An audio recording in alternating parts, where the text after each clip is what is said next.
السلام علیکم۔ جب ایک گڑھا آپ دوسروں کے لیے کھودتے ہیں تو آخر کار آپ کو بھی اسی گڑھے میں گرنا ہوتا ہے،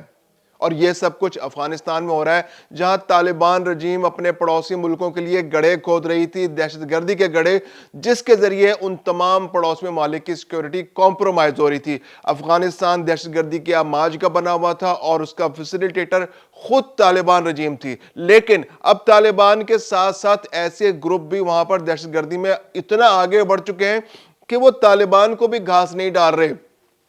اب حالیہ تاجکستان اور افغانستان کے درمیان جو تعلقات خراب ہو رہے ہیں، اس کا الزام ISIS-K پر یعنی داعش خراسانی پر آ رہا ہے۔ داعش خراسانی کون سا گروپ ہے؟ داعش خراسانی ایک ایسا گروپ ہے جو افغانستان پر کنٹرول بنانے کے لیے کوشش کر رہا ہے۔ یہ گروپ طالبان کو چیلنج کرتا ہے، یہ گروپ ثابت کرتا ہے کہ طالبان کی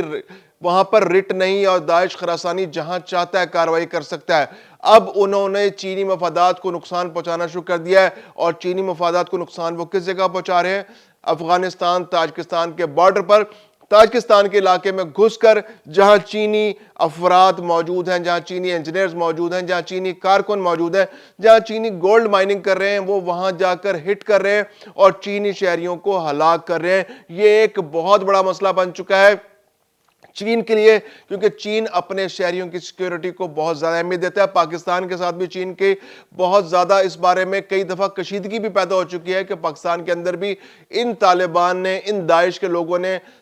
چینی شہریوں کو پاکستان کے علاقوں کے اندر نشانہ بنایا تھا، جس کی وجہ سے ان کی سیکیورٹی کمپرومائز ہوئی تھی چینی شہریوں کی، اور بہت سارے چینی شہری جان سے بھی گئے تھے۔ تو اس کے بعد چین نے پاکستان سے مطالبہ کیا تھا کہ پاکستان چینی شہریوں کی سیکیورٹی بڑھائے، اور پاکستان نے اس کے بعد خصوصی اقدامات کیے، جس کے بعد اب ان واقعات پر کنٹرول پایا جا چکا ہے۔ لیکن اب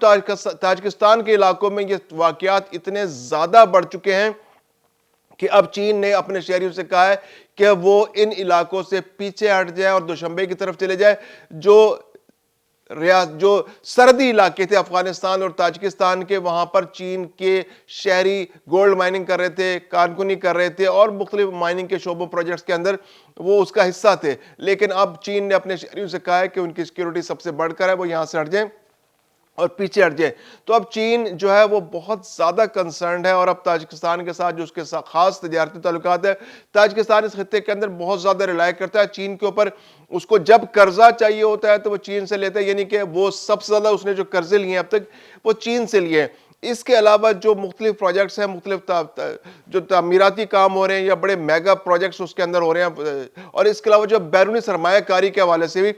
چین سب سے لیڈنگ کنٹری ہے جو تاجکستان کے اندر سرمایہ کاری کر رہا ہے، اور پھر تاجکستان جو ہے وہ افغانستان اور جو اس کا بارڈر جو ہے چین کے ساتھ ملتا بھی ہے۔ اس کے علاوہ جو واخان کی پٹی ہے وہ تاجکستان سے بھی ملتی ہے، اور افغانستان کا وہ علاقہ جو واخان کا علاقہ ہے وہ چین سے بھی ملتا ہے۔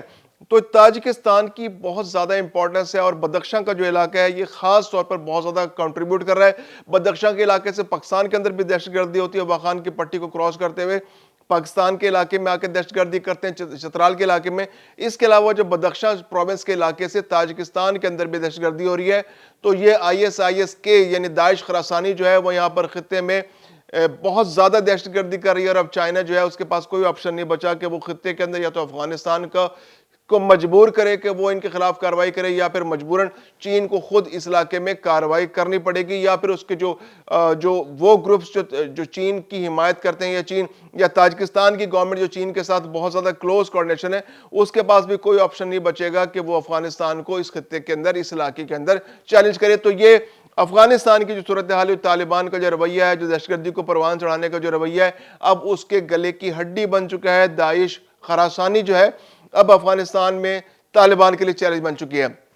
ایک اور بہت اہم خبر ہم آپ سے شیئر کرنے جا رہے ہیں آج کے اس ویلاگ میں، وہ یہ کہ پاکستان کی جو گورنمنٹ ہے، اور خاص طور پر جب KPK کو جو ہدایت جاری کی تھی کہ 31 دسمبر تک آپ تمام کیمپوں کو خالی کرا لیجئے جہاں جہاں افغان پناہ گزین موجود ہیں۔ تو اب 2 کیمپ جو سوابی کے علاقے تھے ان کو نوٹس جاری کر دیا گیا کہ جناب آپ 31 دسمبر تک اپنا قیمتی سامان اٹھائیں، یا جو بھی سامان آپ اٹھانا چاہتے ہیں اپنا سامان اٹھائیں یہاں سے، جو بھی آپ کے املاک ہیں، جو بھی آپ چیزیں لے جانا چاہتے ہیں ان کو سمیٹیں اور 31 دسمبر سے پہلے پہلے افغانستان واپس لے جائیں۔ دو یہاں پر کیمپ ہیں جن کو خالی کرنے کے لیے، ایک برکئی افغان کیمپ ہے اور ایک گنڈاف افغان کیمپ۔ یہ دو کیمپ ہیں جہاں پر کافی بڑی تعداد میں افغان پناہ گزین اب تک رہائش پذیر سے۔ فیڈرل گورنمنٹ نے بہت عرصے پہلے تمام کیمپوں کو بند کرنے کی ہدایت کر دی تھی اور کہا تھا کہ 31 دسمبر تک تمام کیمپوں کو خالی کرا لی جائے، کیونکہ 31 دسمبر کے بعد ان کیمپوں کو ڈیمولش یعنی کہ ان کو منہدم کرنے کا آغاز کر دیا جائے گا، اور یہ پھر یہاں پر ان کو خالی کرا کر ان کو پھر ڈیپٹی کمشنر جو اس علاقے کے ہیں،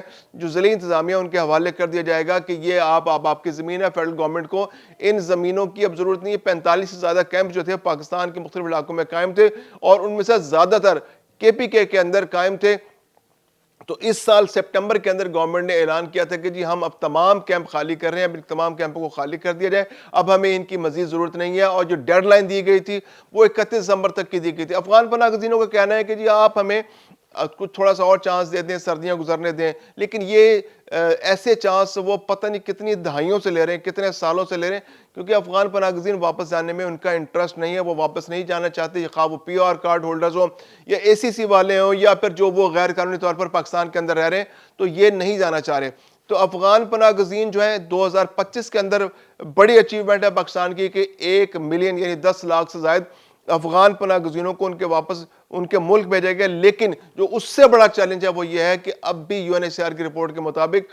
20 لاکھ سے زائد افغان پناہ گزین پاکستان کے اندر موجود ہے، اور ان کی زیادہ بڑی تعداد جو ہے وہ خیبر پختونخوا کے اندر موجود ہے۔ پنجاب کے اندر تو تقریباً 50 سے 60 ہزار افغان پناہ گزین موجود ہیں، اسی طرح تقریباً 60 سے 65 ہزار افغان پناہ گزین سندھ میں۔ بلوچستان سے ان کا بڑی تعداد میں صفایا ہو چکا ہے، جو 1 ملین اس سال گئے ہیں ان میں سے تقریباً یوں سمجھیے کہ 8 سے 9 لاکھ تو صرف بلوچستان سے واپس گئے ہیں، تو زیادہ تر رضاکارانہ طور پر واپس گئے ہیں،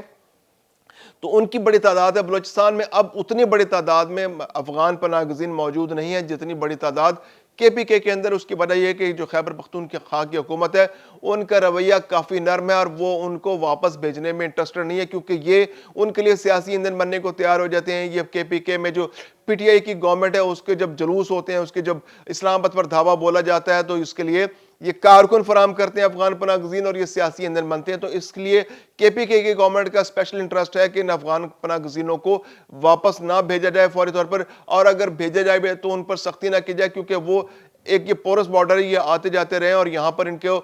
فیسیلیٹیٹ کیا جائے اور یہ ان کے سیاسی مقاصد کو پروان چڑھانے میں ان کی مدد کریں۔ تو اس طرح سے افغان پناہ گزینوں کی جو 2 ملین تعداد ہے اب بھی پاکستان کے اندر موجود ہے، ان کو واپس بھیجنے کی تیاری کی جا رہی ہے۔